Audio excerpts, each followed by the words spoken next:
Hello everyone. आज हम discuss करेंगे problems of haloalkane and haloarene. Okay, तो बेटा आज क्या करना है, हमको डिस्कस करना है। आज प्रॉब्लम्स डिस्कस करेंगे हम हेलोएल्केन और हेलोएरीन की। सोर्स क्या लेंगे बेटा? NCERT problems. तो एनसीईआरटी प्रॉब्लम्स को डिस्कस करना है, तो डेफिनेटली सलीम सर ही आपको एक्सप्लेन करेंगे। ओके, तो हमेशा की तरह क्या करना है आपको? हमेशा की तरह आपको कॉपी पेन लेकर सिंसेरिटी के साथ बैठना है। बाकी मेरा काम है आपको समझाना। Okay, so let's start. तो सबसे पहले देखते हैं हम ये प्रॉब्लम्स। ओके, कौन सा? Right structures of the following compounds. अब नेम से स्ट्रक्चर्स ड्रॉ करना है। ठीक है बेटा, देखो क्या करना है, नेम से स्ट्रक्चर्स। तो फर्स्ट जो है वो दिया हुआ है, फर्स्ट बेटा दिया हुआ है 2-chloro-3-methyl पेंटेन। ठीक है, तो 2-chloro-3-methyl पेंटेन है। तो इसमें बेटा वर्ड रूट क्या है, या इसको आपको पकड़ना होता है, राइट? वर्ड रूट ये है पेंटेन, पेंट। तो 5 कार्बन है, तो 5 कार्बन ऐसे लिख लो आप, बॉन्ड नोटेशन यूज़ कर लेते हैं। ओके, तो 1 2 3 then 4 and the fifth carbon, ये 5 कार्बन हो गए। नंबर डाल देते हैं, यहाँ नंबरिंग कर देते हैं 1 2 3 एंड देन 4 एंड 5। अब देखो बेटा 2 पोजीशन पर क्या है, 2 पर क्लोरो है।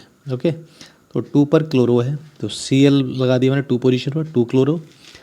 3 पर मिथाइल है, 3 पोजीशन मिथाइल है। मिथाइल क्या होता है बेटा? CH3 ये, और N है, सिंगल बॉन्ड से कनेक्ट है सारा। तो ये स्ट्रक्चर हो गया आपका 2-chloro-3-methyl पेंटेन। ओके, तो होपफुली के समझ में आया होगा।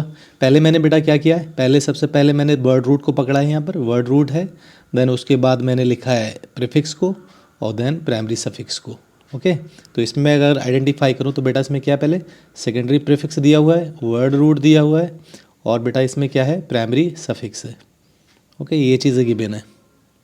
तो इस इन्फॉर्मेशन से मैंने स्ट्रक्चर ड्रॉ कर लिया है। तो सबसे पहले मुझे पिक करना होता है वर्ड रूट। ओके, फिर उसके बाद मुझे नंबरिंग करना होती है। नंबरिंग करने के बाद सब्स्टिट्यूएंट्स या लोकेंट्स को मैं उन पोजीशन पर रख देता हूँ। ओके, तो सेकंड वाला क्वेश्चन देखो, सेकंड वाले को सिमिलर फैशन में करते हैं। सेकंड है आपके पास, तो सेकंड की बात की जाए 1-chloro-4-ethyl साइक्लोहेक्सेन लिखा हुआ है। ओके, तो साइक्लोहेक्सेन मतलब साइक्लिक रिंग बनाएंगे इसे, साइक्लोहेक्सेन। तो ये साइक्लोहेक्सेन हो गया। नंबरिंग कर लेते हैं यहाँ पर। नंबरिंग क्या होगी बेटा? 1 2 3, चाहे क्लॉक वाइज करें आप चाहे एंटी क्लॉक वाइज, 5 6। अब देखो यहाँ क्या है, 1 पोजीशन पर Cl है। ओके, तो 1 पोजीशन पर Cl है, 1 क्लोरो, और 4 पोजीशन पर एथाइल ग्रुप है। तो एथाइल बेटा क्या होता है? C2H5, ऐसे लिख लो आप। ओके, तो इस तरीके से नाम हो गया हमारा ये 1-chloro-4-ethyl साइक्लोहेक्सेन। थर्ड वाले केस में देखते हैं 4 टर्शी ब्यूटाइल 3 आइडोहेप्टेन। तो आइडोहेप्टेन है, हेप्ट जो है बेटा, हेप्ट मीन्स कितने कार्बन? हाँ, 7 कार्बन। ओके, तो हेप्ट मीन्स 7 कार्बन। थर्ड वाला क्वेश्चन सॉल्व करते हैं। तो 7 कार्बन है बेटा इसमें। 7 कार्बन कैसे लिखना है हमें? ऐसे लिखो 2 3 4 5 6 एंड देन 7 कार्बन हो गए। नंबरिंग कर लिया यहाँ 1 2 3 4 5 6 एंड देन 7। अब देखो बेटा टर्शरी ब्यूटाइल लिखा हुआ है किस पोजीशन पर? 4 पोजीशन पर। तो 4 पोजीशन पर टर्शरी ब्यूटाइल लिखा हुआ है। तो टर्शरी ब्यूटाइल बेटा ये स्ट्रक्चर होता है, टर्शरी ब्यूटाइल। ओके, ये टर्शरी ब्यूटाइल बोला जाता है। 3 आइडो है, तो 3 पोजीशन पर आई ग्रुप लगा दो, तो ये स्ट्रक्चर होगा 4 टर्शरी ब्यूटाइल 3 आइडो हेप्टेन। ओके बेटा, ये वाला ग्रुप देखो 4 टर्शरी ब्यूटाइल, ये कहाँ से लिया है मैंने, इसको आप देख लो। हो सकता है कि ये दिक्कत हो समझने में, अंडरस्टैंड करने में। टर्शरी ब्यूटाइल ये कहाँ से आ गया, ये कैसे पता चला कि सर ये स्ट्रक्चर है? तो टर्शरी ब्यूटाइल का बेटा कहाँ से डिराइव किया है इसको, ये देख लो आप। तो मैंने इसको ड्राइव किया है कहाँ से, देखो ये स्ट्रक्चर है आइसोब्यूटेन का, CH3 CH3। तो बेटा ये जो स्ट्रक्चर लिखा है मैंने, वो किसका स्ट्रक्चर है? ये आइसोब्यूटेन का स्ट्रक्चर है। तो आइसोब्यूटेन के स्ट्रक्चर को मैंने लिख लिया है यहाँ पर। तो मुझे बेटा इसमें मालूम है कि 2 टाइप के हाइड्रोजन प्रेजेंट है इसमें। 2 टाइप के हाइड्रोजन मतलब ये ए सिमिलर एनवायरनमेंट है, ए ये सेम टाइप के हाइड्रोजन और बी। तो 2 टाइप के हाइड्रोजन प्रेजेंट है मेरे पास, ए और बी। ए पोजीशन से अगर हाइड्रोजन रिप्लेस करूँगा मैं, तो स्ट्रक्चर ए बन जाएगा। किसी ए से H रिप्लेस किया तो CH2 CH CH3 CH3 ये लिख सकते हैं। और बी पोजीशन से अगर H रिप्लेस किया तो ये स्ट्रक्चर लिखा जा सकता है CH3 CH3 CH3। ओके, ये दो स्ट्रक्चर्स मिलेंगे आपको। इसको बोला जाएगा, क्योंकि आइसोब्यूटेन से बना है तो इसको बोला जाएगा बेटा आइसोब्यूटाइल, इसको आइसोब्यूटाइल बोलेंगे, और इसे बोलेंगे टर्शरी ब्यूटाइल। ये टर्शरी ब्यूटाइल है, ये टर्शरी ब्यूटाइल है, तो इसको ही मैंने लिखा है ना। ये जो टर्शरी ब्यूटाइल है वो ये स्ट्रक्चर है, राइट, इसको लिखा है मैंने। तो टर्शरी ब्यूटाइल यूनिट ये है, ये मैंने लगा दिया, राइट। तो समझ में आ गया होगा यहाँ तक। अब देखो नेक्स्ट सवाल की तरफ मूव करते हैं। तो नेक्स्ट क्या है बेटा, नेक्स्ट हमारे पास जो है वो है 1,4 डाइब्रोमो ब्यूटीन। 4 कार्बन है, 4 कार्बन लिखने 1 2 3 देन 4, नंबर डाल लेते हैं यहाँ पर, राइट। नंबरिंग की बात कर लेते हैं 1 2 3 देन 4। अब देखो बेटा इसमें क्या बोला है इसने, 1 पोजीशन पर Cl है, ओके, सॉरी Cl नहीं, अब ब्रोमो है, Br है, 1 ब्रोमो, एंड 4 पोजीशन पे Br है, तो ये आपने पुट कर दिया यहाँ 1,4 ब्रोमो ब्यूटीन है, 2 है, इसका मतलब 2 और 3 के बीच में डबल बॉन्ड है, राइट। तो 2 और 3 के बीच में डबल बॉन्ड है, ये आपका स्ट्रक्चर हो गया 1,4 डाइब्रोमो ब्यूटीन। ओके, तो ये बात हमने कर ली फोर्थ स्ट्रक्चर की। फिफ्थ वाला स्ट्रक्चर देखो, फिफ्थ वाले स्ट्रक्चर में अगर मुझे लिखना है 1 ब्रोमो 4 सेकेंडरी ब्यूटाइल है, बेटा ये क्या है, 4 सेकेंडरी ब्यूटाइल है, 2 मिथाइल बेंजीन। अब बेंजीन का स्ट्रक्चर मालूम है आपको, बेंजीन का स्ट्रक्चर ऐसे लिख सकते हो आप। तो ये बेंजीन का स्ट्रक्चर हो गया, राइट, ऐसे मैंने रिंग बना दिया इसमें। बेंजीन का स्ट्रक्चर नंबरिंग कर लेते हैं यहाँ 1 2 3 4 5 एंड 6। 1 पोजीशन पर Br है, तो Br पोजीशन पुट कर दिया आपने, 1 पोजीशन पे Br पुट कर दिया आपने।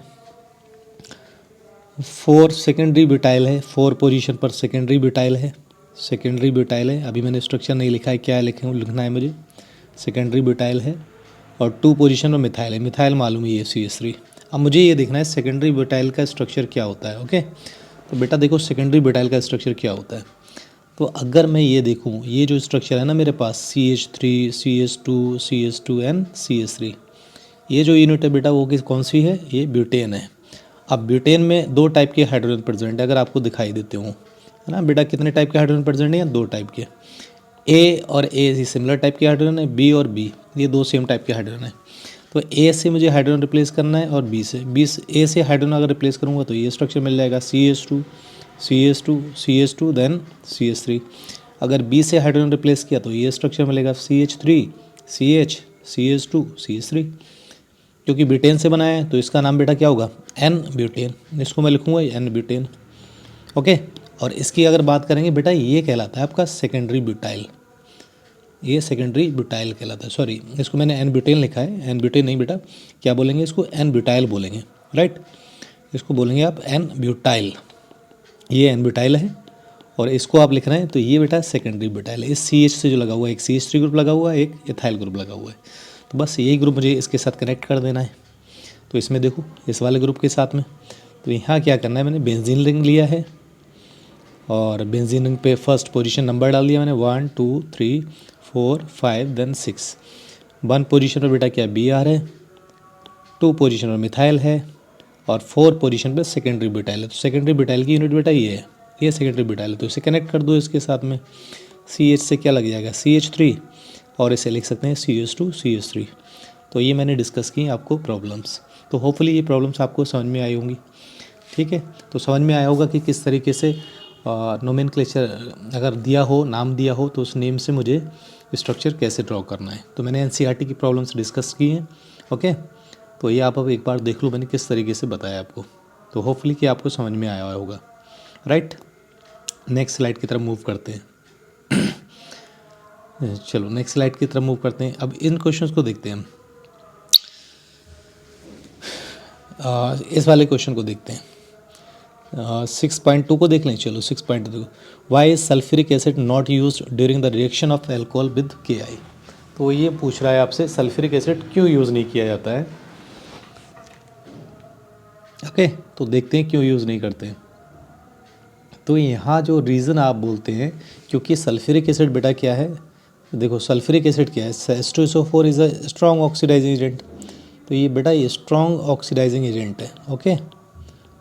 स्ट्रॉन्ग ऑक्सीडाइजिंग एजेंट होने की वजह से क्या ये सल्फ्यूरिक एसिड के साथ रिएक्शन कर लेता है।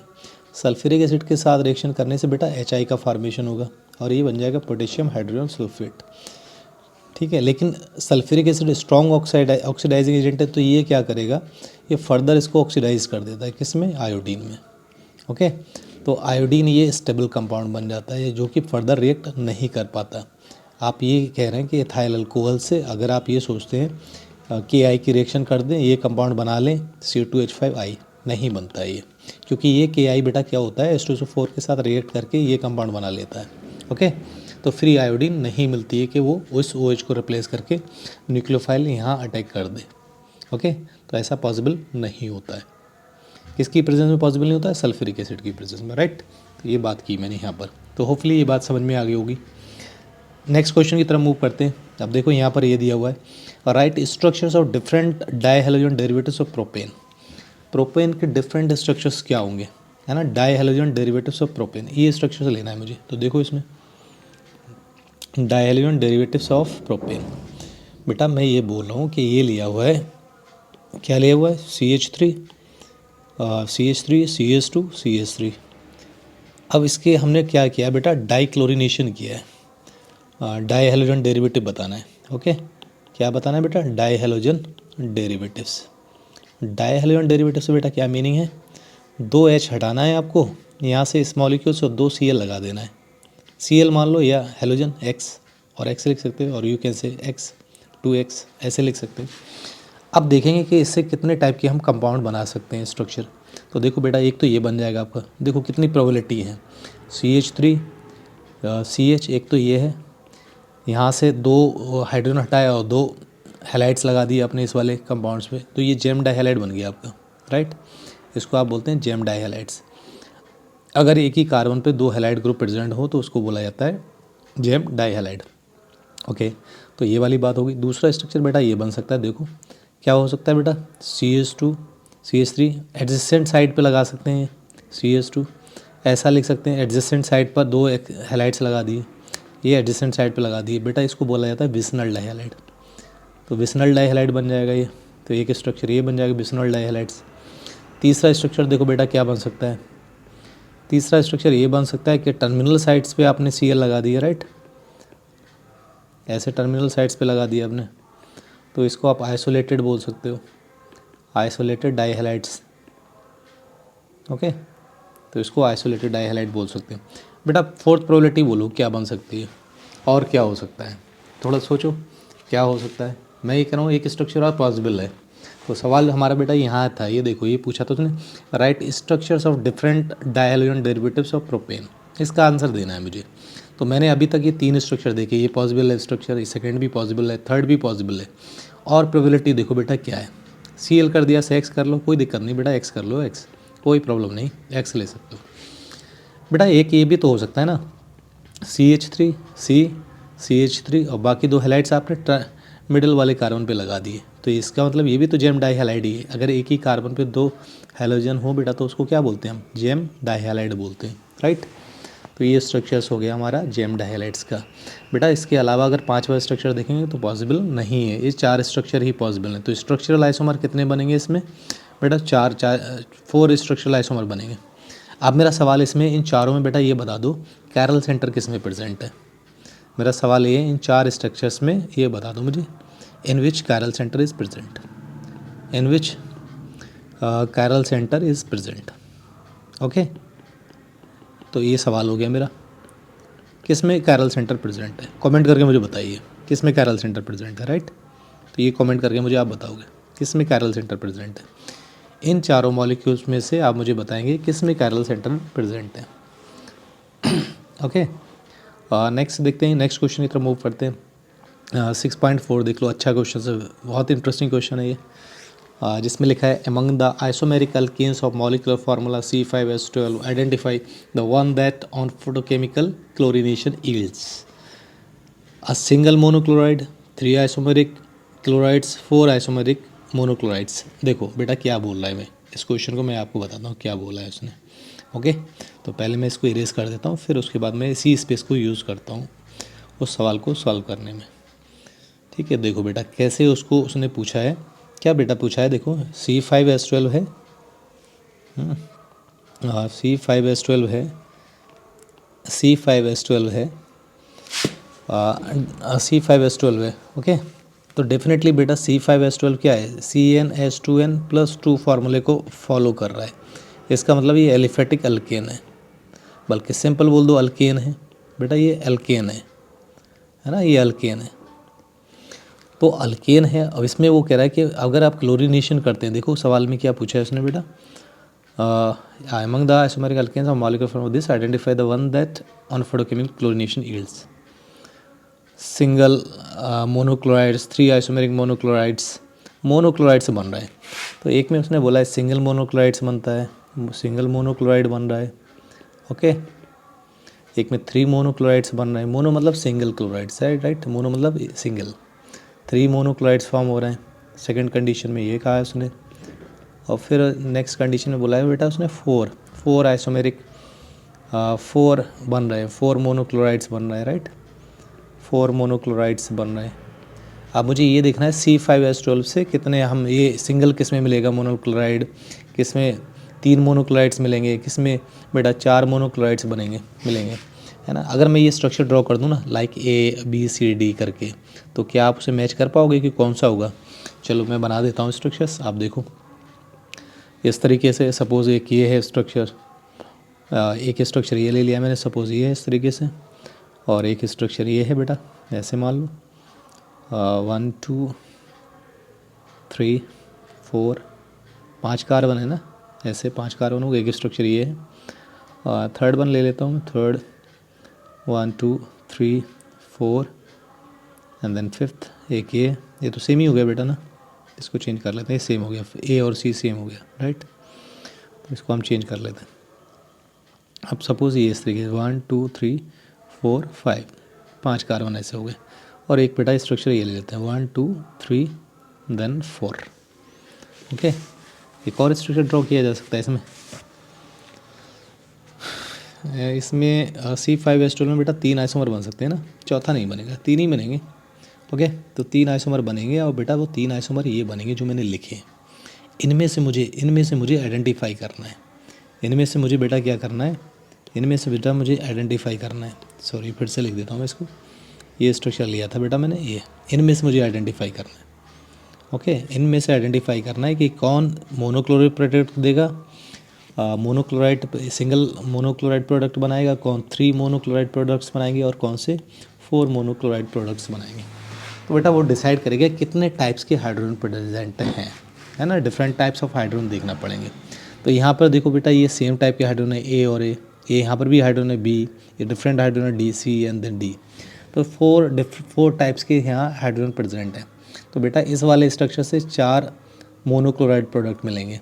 इस वाले केस में देखो, सेकेंड वाले B वाले केस में यहाँ सिमिलर इन्वायरमेंट है, CH3 है, सारे CH3 है, यहाँ कार्बन है, ये है ना। यहाँ से क्या मिलेगा बेटा, एक सिंगल मोनोक्लोराइड प्रोडक्ट मिलेगा। जबकि इस वाले में देखो A सेम साइड है, B ये डिफरेंट साइड है, और C ये डिफरेंट साइड है, 3 प्रोडक्ट यहाँ से मिलना है। ओके, तो ये बात हो गई। तो मैंने ये बोला है, अगर ये कंपाउंड होगा बेटा तो इससे एक मोनोक्लोराइड प्रोडक्ट मिलेगा, ये वाला B कंपाउंड लेंगे तो 3 मोनोक्लोराइड प्रोडक्ट्स मिलेंगे, C कंपाउंड लेंगे तो 4 मोनोक्लोराइड्स प्रोडक्ट्स मिलना है। ओके, ये बात समझ में आ गई होगी होपफुली कि किस तरीके से मैंने समझाने की बात की। बेटा सिर्फ आपको इस टाइप के क्वेश्चन में ये देखना है कि डिफरेंट टाइप ऑफ हाइड्रोजन कितना है, different type of hydrogen count कर लोगे तो आप बता सकते हैं कितने प्रोडक्ट्स होंगे, राइट। अच्छा, एक क्वेश्चन दे देता हूँ मैं आपको, इसमें बताओ मुझे, अगर मैं सवाल ये दे दूँ, इसका बेटा अगर मोनोक्लोरिनेशन किया, सपोज़ इस कंपाउंड का मोनोक्लोरिनेशन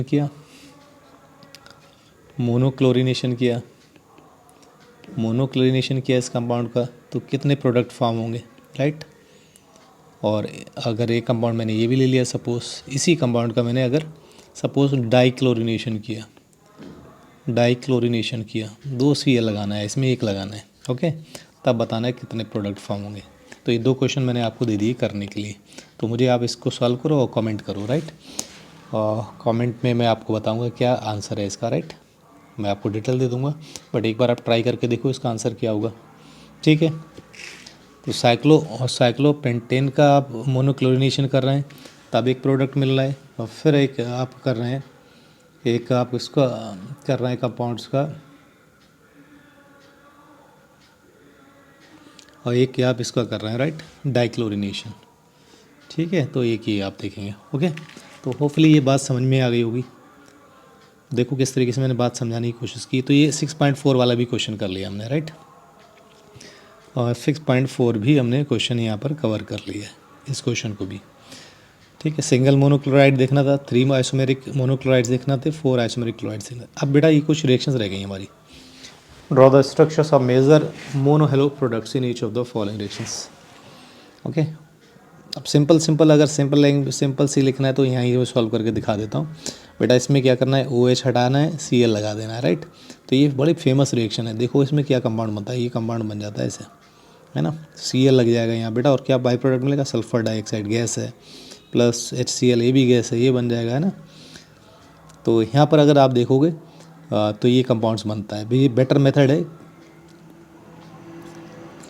अल्काइल हैलाइड्स बनाने का, क्योंकि आपको ये इसकी गुड यील्ड मिलेगी, क्योंकि ये गैसियस फॉर्म में है, तो आसानी से सेपरेट आउट किया जा सकता है। This one is the better method for the preparation of alkyl halides, right. Why better method, because by product is gaseous. Okay, अब सेकेंड वाली रिएक्शन में देखो बेटा, यहाँ देखो सेकेंड वाली रिएक्शन में इस कंपाउंड को ब्रोमीन और सनलाइट के साथ ट्रीट किया है। तो ब्रोमीन और सनलाइट के साथ या यूवी लाइट के साथ देखेंगे या हीट करेंगे आप, तो हमेशा फ्री रेडिकल सब्स्टिट्यूशन रिएक्शन होगी, फ्री रेडिकल सब्स्टिट्यूशन रिएक्शन होगी। तो बेटा फ्री रेडिकल बन रहा है यहाँ से, तो कौन सा फ्री रेडिकल स्टेबल होगा, ये हटा दो एक यहाँ से, तो बेंजाइल फ्री रेडिकल बनेगा यहाँ पर, और जो कि स्टेबल होगा, है ना। बेंजाइल फ्री रेडिकल बन जाएगा, ऐसे बोला जाता है बेटा, ये जो स्ट्रक्चर ना इसको बेंजाइल बोला जाता है। तो बेंजाइल फ्री रेडिकल का फॉर्मेशन होगा, और इसी पोजीशन पे आके क्या कौन लग जाएगा, ब्रोमीन के साथ रिएक्शन कर रहे हैं बेटा, तो Br लग जाएगा आके, ऐसे दिख सकते हैं। और रिंग बना देता हूँ मैं, NO2, और इसे आप CH लिख लो, ये CH3, और बेटा Br कहाँ लगेगा, यहाँ अगर Br लग जाएगा, ये प्रोडक्ट मिलेगा। ओके, तो होपफुली ये बात समझ में आ गई होगी कि ये प्रोडक्ट मिल जाएगा।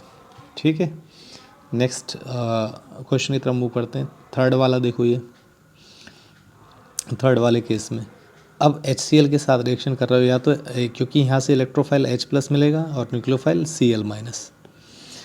अब या तो यहाँ पर इस वाले लोन पेयर पे रिएक्शन होगी बेटा, या तो इस वाले लोन पेयर पे होगी। अब मुझे कमेंट करके बताओ किस वाले लोन पेयर पे होगी। इसे मैं 1 नंबर डाल देता हूँ, इसे 2।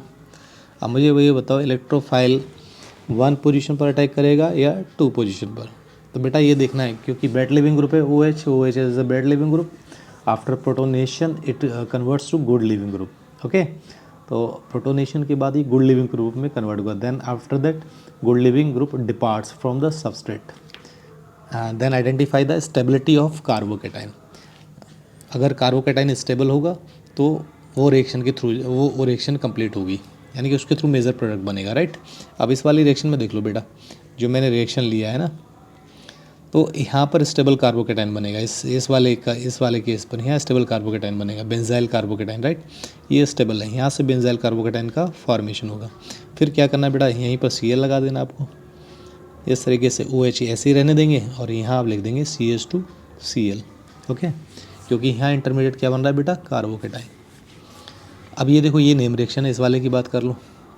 Br को रिप्लेस करना है I से, Br replace by I, SN2 mechanism से होगा ये।